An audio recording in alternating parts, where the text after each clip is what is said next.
ಸ್ನೇಹಿತರೆ, ನಮಸ್ಕಾರ. ಭಾಷಣ ಕೌಶಲ್ಯ ಏಕೆ ಬೇಕು? Why we need public speaking ಅಂತ ಸ್ವಲ್ಪ ಆಲೋಚನೆ ಮಾಡ್ತಾ ಇದ್ದೀವಿ.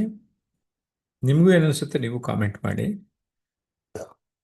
ಈರಯ್ಯ ರಾಮಯ್ಯನವರ್ ಹೇಳ್ತಾರೆ, ಓಕೆ, ಒಳ್ಳೆಯ ಕೌಶಲ್ಯ ಬೆಳೆಸ್ಕೊಂಡು ಬರ್ತಾ ಇದ್ದೀರಿ ಅಂತ. Okay, to identify self with others ಅಂತ ಮತ್ತೊಬ್ಬರು ಟೈಪ್ ಮಾಡಿದ್ದಾರೆ ಹೆಸರಿಲ್ಲ ಅಲ್ಲಿ. ಅಂದರೆ ನನ್ನನ್ನು ಮತ್ತೊಬ್ಬರ ಜೊತೆಗೆ ಗುರುತಿಸ್ಕೊಳ್ಳೋದಕ್ಕೆ, ಮತ್ತೊಬ್ಬರ ಮುಂದೆ ಗುರುತಿಸ್ಕೊಳ್ಳೋದಕ್ಕೆ. ದಟ್ ಮೀನ್ಸ್ ಇದಕ್ಕೆ ರೆಕಗ್ನಿಷನ್ ಅಂತ ಕರಿತೀವಿ. ಕರೆಕ್ಟ್. ನೇತ್ರಾವತಿಯವರು ಇಂಪ್ರೂವ್ ಸೆಲ್ಫ್ ಕಾನ್ಫಿಡೆನ್ಸ್. ನೇತ್ರಾವತಿಯವ್ರಿಗೆ ಅರ್ಥ ಆಗ್ಬಿಟ್ಟಿದೆ. ಅವ್ರಿಗೆ ಈ ಸೆಲ್ಫ್ ಕಾನ್ಫಿಡೆನ್ಸ್, ಆತ್ಮವಿಶ್ವಾಸ ಸುಮಾರು ಜನಕ್ಕೆ ಗೊತ್ತಿಲ್ಲ. ಇದು ನಮಗೆ ಗೊತ್ತಿದ್ದೋ ಗೊತ್ತಿಲ್ಲದೆ ಇರೋಂಗೆ ನಮ್ಮ ಆತ್ಮವಿಶ್ವಾಸ, ನಮ್ಮ ಕೆಪಾಸಿಟಿ, ಸಾಮರ್ಥ್ಯ ವೃದ್ಧಿ ಆಗುತ್ತೆ. ಅದರಲ್ಲಿ ಸೆಲ್ಫ್ ಕಾನ್ಫಿಡೆನ್ಸ್ ಯಾರಿಗಾದರೂ ಡೆವಲಪ್ ಮಾಡ್ಕೋಬೇಕು, ಭಯ ಹೋಗ್ಬಿಟ್ಟು ಆ ಜಾಗದಲ್ಲಿ ಆತ್ಮಸ್ಥೈರ್ಯ ಬರಬೇಕು ಅಂತ ಅಂದರೆ ನೀವು ಭಾಷಣ ಕೌಶಲ್ಯವನ್ನು ಕಲಿಯಬೇಕು. Okay, to become very successful and powerful persons. ನಾನೊಬ್ಬ ಯಶಸ್ವಿ ವ್ಯಕ್ತಿಯಾಗೋದಕ್ಕೆ, ಗುಡ್, ಎರಡನೇ ಪದ ಪವರ್ಫುಲ್ ಪರ್ಸನ್. ಇದು ಹೆಚ್ಚಿನ ಜನಕ್ಕೆ ಅರ್ಥ ಆಗಿಲ್ಲ. ನಿಮ್ಮ ಮಾತು ಚೆನ್ನಾಗಿದ್ರೆ ನಿಮ್ಮ ಶಕ್ತಿ, ನಿಮ್ಮ ಮಾತಿಗೊಂದು ಶಕ್ತಿ ಇರ್ತದೆ. ಅದರಲ್ಲಿ ನೀವು ಏನು ಮಾತಾಡ್ತೀರಿ ಅದನ್ನು ಅರ್ಥ ಮಾಡ್ಕೊಂಬಿಟ್ರ ಬೇರೆಯವರು ನಿಮ್ಮನ್ನ ಆ ಮಾತಿನ ಮೂಲಕ ನಿಮ್ಮನ್ನ ವ್ಯಾಲ್ಯೂ ಮಾಡ್ತಾರೆ. ಅಳದು ತೂಗಿ ನೋಡಿ, wow, is a great, is a think, is a leader, is an achiever, we have to listen to his words ಅಂತ ನೋಡ್ತಾ ಇರ್ತಾರೆ. ತುಂಬ ಚೆನ್ನಾಗಿ ಹೇಳಿದ್ರಿ. ಒಳ್ಳೆ ವ್ಯಕ್ತಿತ್ವ ಬೆಳೆಸಿಕೊಳ್ಳುವುದಕ್ಕೆ ಡೆಫಿನೆಟ್ಲಿ ನಮ್ಮ ಪರ್ಸನಾಲಿಟಿ ಡೆವಲಪ್ಮೆಂಟು ತುಂಬ ಇಂಪ್ರೂವ್ ಆಗುತ್ತೆ. ಸೊ ಹಾಗಾಗಿ ಇನ್ ಶಾರ್ಟ್ ಹೇಳೋದಾದರೆ, ಅರೇಟರ್ ಅಥವಾ ಬೆಸ್ಟ್ ಸ್ಪೀಕರ್ ಅಂತ ಅನ್ನಿಸ್ಕೊಳ್ಳೋಕ್ಕೆ ವೃತ್ತಿ ಅಥವಾ ಅರೆ ವೃತ್ತಿ, part time or full time ನಾವು ಎಂಗೇಜ್ ಆಗಿ ಆ ಸಮಯಕ್ಕೆ ಹಣವನ್ನು ಪಡೆಯೋದಕ್ಕೂ ಕೂಡ ಸಾಧ್ಯತೆ ಇದೆ. ಕೋಚ್ ಆರ್ ಟ್ರೈನರ್, ತರಬೇತುದಾರ ಆಗೋದಕ್ಕೆ, ಅದರಲ್ಲಿಯೂ ಆನ್ಲೈನ್ ಮತ್ತು ಆಫ್ಲೈನ್ ತರಬೇತುದಾರ ಆಗೋದಕ್ಕೆ ಸಹಾಯ ಆಗ್ತದೆ. ವೃತ್ತಿನೇ ಮಾಡ್ಕೋಬೋದಾ? ಕೆಲವರು ಮಾಡ್ಕೊಂಡಿದ್ದಾರೆ. ಮಾತನಾಡುವ ವೃತ್ತಿಗಳು, ಶಿಕ್ಷಕರು, ಲೆಕ್ಚರರು ಇದೆಲ್ಲ ಕಾಲೇಜಿನಲ್ಲಿ ಇದ್ರು, ಇಲ್ಲ ಇಲ್ಲ ವೇದಿಕೆ ಮೇಲೆ ಮಾತನಾಡುವುದನ್ನೇ ಸಂಪೂರ್ಣ ವ್ಯಕ್ತಿ ಮಾಡಿಕೊಳ್ಳುವಂಥವ್ರು ಇದ್ದಾರೆ ನಮ್ಮ ಜೀವನದಲ್ಲಿ. ಹವ್ಯಾಸವನ್ನಾಗಿ ಮಾಡಿಕೊಂಡು ಅವರಿಗೆ ಬಿಡುವಿನ ಸಮಯದಲ್ಲಿ ಮಾಡೋದಕ್ಕೆ ಸಾಧ್ಯತೆ ಇದೆಯಾ? ಮಾಡ್ತಾ ಇದ್ದಾರೆ ಎಷ್ಟೊಂದು ಜನ.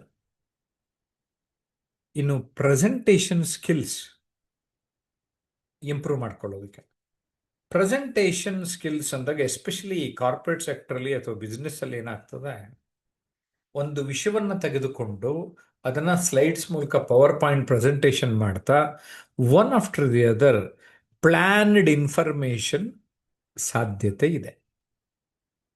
ಸೊ ನಿಮ್ಮ ಪ್ರೆಸೆಂಟೇಷನ್ ತುಂಬ ಚೆನ್ನಾಗಿ ಆಗೋದಕ್ಕೆ ಸಾಧ್ಯತೆ ಇದೆ. ಓಕೆ, ಎಷ್ಟೇ ಎಲ್ಲ ಸ್ನೇಹಿತರೆ, ನಿಜ ಹೇಳ್ಬೇಕಂದ್ರೆ ನಮ್ಮ ಆರೋಗ್ಯ ಇಂಪ್ರೂವ್ ಆಗೋಕ್ಕೂ ಕೂಡ ಹೆಲ್ಪ್ ಆಗುತ್ತೆ. ಹೇಗೆ ಸರ್ ಅಂತೀರಾ?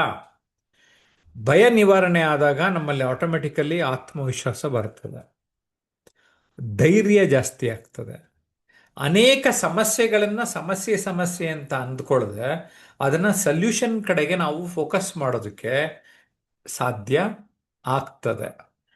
ಓಕೆ, ದೆನ್ ನಿರ್ಧಾರ ತೆಗೆದುಕೊಳ್ಳುವುದಕ್ಕೆ, ಸಿ, ನಾವು ಡಿಸಿಷನ್ ಮೇಕಿಂಗ್ ಸರಿಯಾಗಿ ಮಾಡೋದಿಲ್ಲ, ಆದರೆ ಚಿಂತನೆ ಮಾಡ್ತಾ ಮಾಡ್ತಾ ನಾವು ನಿರ್ಧಾರ ತಗೊಳ್ಳೋದಕ್ಕೆ ಹೆಲ್ಪ್ ಆಗ್ತದೆ. ಬಾಂಧವ್ಯ ಸುಧಾರಣೆ ಅಂದರೆ ವ್ಯಕ್ತಿಗಳ ನಡುವೆ, ವ್ಯಕ್ತಿ ಮತ್ತು ಗುಂಪಿನ ನಡುವೆ ನಿಮ್ಮ ಕನೆಕ್ಟಿವಿಟಿ, ನೆಟ್ವರ್ಕ್ ಇಸ್ ನೆಟ್ವರ್ಕ್ ಅಂತೀವಿ. ಆ ನೆಟ್ವರ್ಕ್ ಬಿಲ್ಡಪ್ ಆಗಕ್ಕೆ ನಿಮ್ಮ ಮಾತು ನಿಮಗೆ ಸಹಾಯವನ್ನ ಮಾಡ್ತದೆ.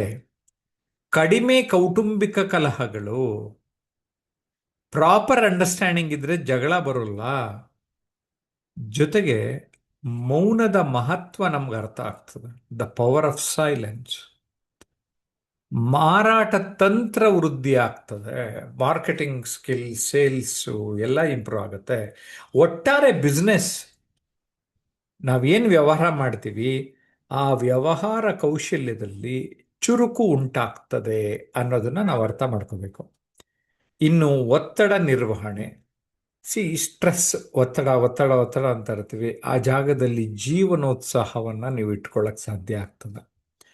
ಒಟ್ಟಾರೆ ನಿಮ್ಮ ಫಿಸಿಕಲ್ ಆ್ಯಂಡ್ ಮೆಂಟಲ್ ಹೆಲ್ತ್ಗೆ ಈ ಪಬ್ಲಿಕ್ ಸ್ಪೀಕಿಂಗ್ ಹೆಲ್ಪ್ ಆಗುತ್ತೆ ಅಂತ ನನಗಂತೂ ಅನಿಸಿದೆ.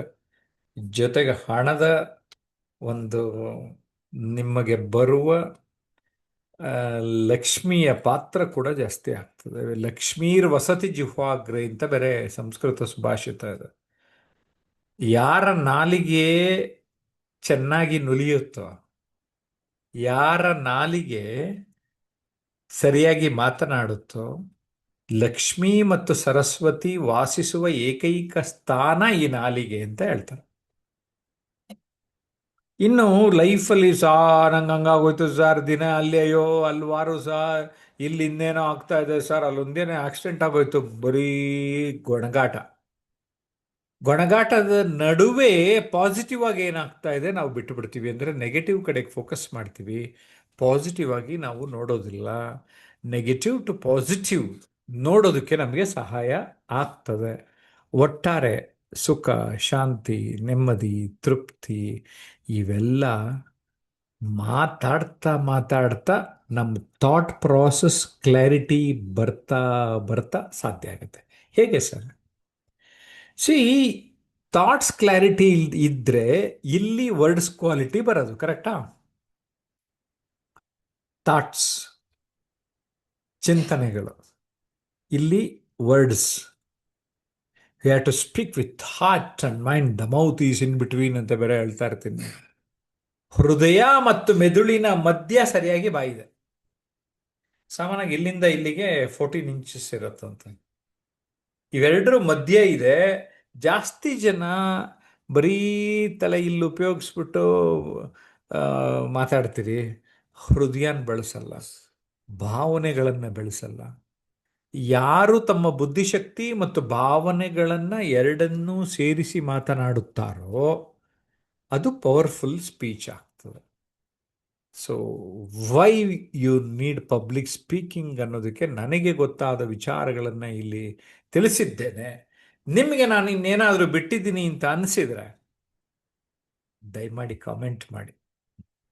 ಜಯಪ್ರಕಾಶ್ ನಾಗತಿಹಳ್ಳಿ ಮತ್ತು ಟ್ರಾನ್ಸ್ಫಾರ್ಮೇಷನ್ ಅನ್ಲಿಮಿಟೆಡ್ ಇವೆರಡು ಯೂಟ್ಯೂಬ್ ಚಾನಲ್ಗಳು ನಮ್ಮವು. ಇವೆರಡೂ ಚಾನಲ್ನ ತಾವು ಸಬ್ಸ್ಕ್ರೈಬ್ ಮಾಡಿ, ಬೆಲ್ ಬಟನ್ ಐಕಾನ್ ಆಲ್ ಅಂತ ಪ್ರೆಸ್ ಮಾಡಿ ಇದ್ದರೆ ನಾವು ಲೈವ್ ಬಂದಾಗ, ಪ್ರೀಮಿಯರ್ ವಿಡಿಯೋಗಳು ಪೋಸ್ಟ್ ಮಾಡಿದಾಗ ನಿಮ್ಮ ಅರಿವಿಗೆ ಬರ್ತದೆ. ಅಷ್ಟೇ ಅಲ್ಲ, ಯೂಟ್ಯೂಬ್ನಲ್ಲಿ ಮೆಂಬರ್ಶಿಪ್ ಅಂತ ಕೂಡ ಇರುತ್ತೆ. ನೀವು ಆ ಮೆಂಬರ್ ಆದರೆ ₹100 ಕಡಿಮೆ ಇರ್ತದೆ. ಅದು ನಿಮಗೆ ನಮ್ಮ ಅನ್ಲಿಸ್ಟೆಡ್ ವಿಡಿಯೋಸ್ಗಳೆಲ್ಲ ನೀವು ಬೇಗ ಬೇರೆಯವ್ರಿಗಿಂತ ಬೇಗ ನೋಡ್ಬೋದು. ಜೊತೆಗೆ ಎಕ್ಸ್ಕ್ಲೂಸಿವ್ ಆಗಿ ಇರುವಂತಹ ಕೆಲವು ಕ್ವಾಲಿಟಿ ಕಂಟೆಂಟ್ ಇರುವಂಥದ್ದು ನಿಮಗೆ ಲಭ್ಯ ಆಗ್ತದೆ. ಕಾಮೆಂಟ್ ಮಾಡಿ, ಲೈಕ್ ಮಾಡಿ, 4 ಜನಕ್ಕೆ ಶೇರ್ ಮಾಡಿ. I wish you all the best.